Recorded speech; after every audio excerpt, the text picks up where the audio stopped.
जय श्री राधे। देखिए, ये शास्त्रों में वर्णन तो है, लेकिन बहुत विस्तृत वर्णन है।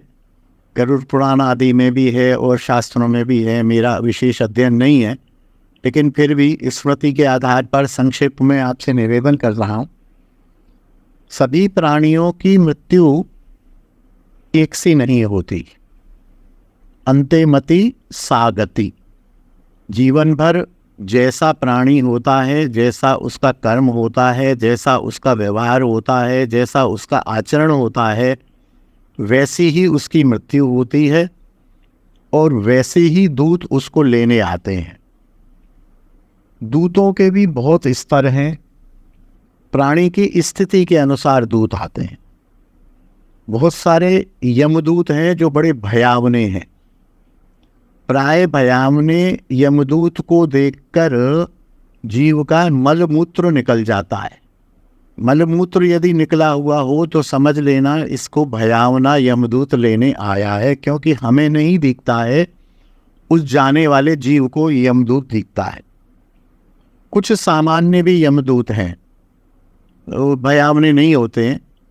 कुछ यमदूत ऐसे सज्जन हैं, बोले आओ भैया चलो, समय आ गया, महाराज ने भेजा है, चलोगे? चलो हमारे साथ चलो, हम तुमको लेके चलेंगे, चलिए। ऐसे भी होते हैं। जो वैष्णव होते हैं, जो अंत में भगवान के चरणों में ध्यान लगाए होते हैं, सदाचारी होते हैं, स्वर्ग जाने वाले होते हैं, उनको लेने के लिए विष्णुदूत आते हैं। इसी प्रकार विष्णुदूत भी अनेक प्रकार के हैं। एक राजा ययाति हुए हैं, उनको स्वर्ग ले जाने के लिए इंद्र के सारथी मातली आए थे। इंद्र ने भेजा अपने सारथी को, जाओ रथ में बैठा के ययाति को लेके आओ। तो ययाति ने मना कर दिया, बोले नहीं, मैं, वो बहुत तपस्वी थे, राजा थे, मुनि थे, उन्होंने कहा नहीं, मैं आपके साथ नहीं जाऊंगा, और वो उनके साथ नहीं गए। कभी कभी ऐसा भी होता है कि सब कुछ ठीक है तो यमराज स्वयं भी आते हैं। स्वयं यमराज आते हैं और जीव को ले जाते हैं।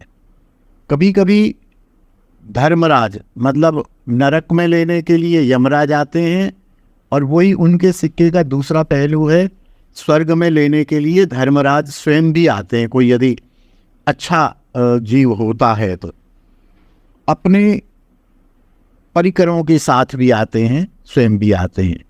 और कभी कभी स्वयं प्रभु भी, स्वयं श्री कृष्ण, स्वयं विष्णु, स्वयं राम इत्यादि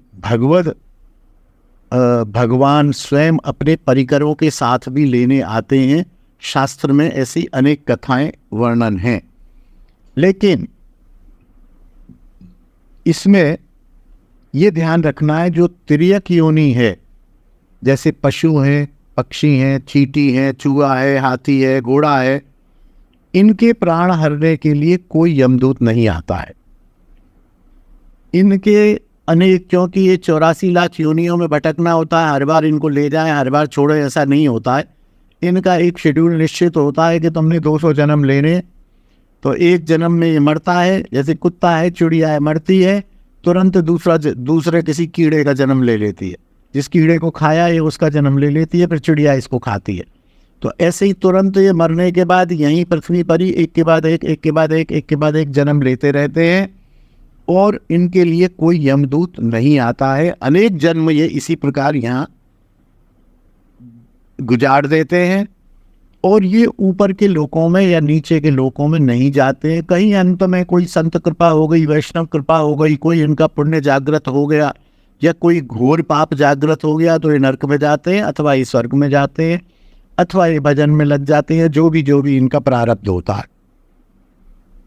अकाल मृत्यु का विशेषण कह दिया जाता है। हमें ऐसा लगता है कि ये तो अभी जवान था, इसकी अकाल मृत्यु हो गई, लेकिन मृत्यु के साथ अकाल का विशेषण कभी भी नहीं लगता है। मृत्यु सकाल ही होती है। गर्भ में आते ही उसकी मृत्यु की लेखा जोखा हो जाता है।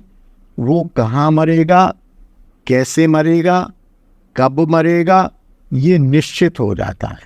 अभी तो उसकी शिक्षा, उसका विवाह और उसके धन आदि का स्तर भी गर्भ में ही निश्चित हो जाता है। मृत्यु का समय और मृत्यु का स्थान भी निश्चित होता है। कुछ कुछ मृत्यु अचानक हो जाती हैं, लेकिन अचानक कुछ भी नहीं होता। मृत्यु का समय निश्चित होता है और अपने जीवन के हिसाब से यमदूत आते हैं, विष्णुदूत आते हैं, भगवान आते हैं, कौन आते हैं ये अदृष्ट सा है, लेकिन फिर भी शास्त्रों के आधार पर थोड़ा सा मैंने निवेदन किया है।